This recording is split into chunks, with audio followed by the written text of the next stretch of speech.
Hai, Assalamualaikum. Hari ni kita nak buat buttermilk chicken. Jom kita start. Ini adalah bahan-bahan yang kita perlukan.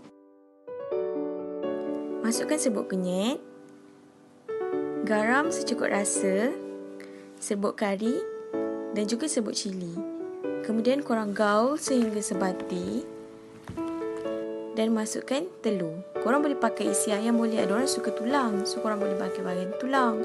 Kacau lagi sampai sebati, masukkan tepung gandum dan juga tepung jagung. Tipsnya, tepung jagung lebihkan ya. Gaul sehingga sebati lagi dan korang boleh terus goreng. Goreng ayam, siapa je dah reti kan? Korang gorenglah sampai ayam tu masak. Garing macam ni. Ikan butter 1 blok. Masukkan bawang putih yang dicincang, cili api yang dipotong kecil, daun kari, banyaknya.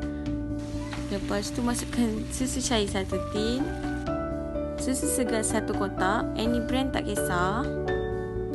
Masukkan susu pekat 3 ke 4 sudu. Masukkan garam secukup rasa.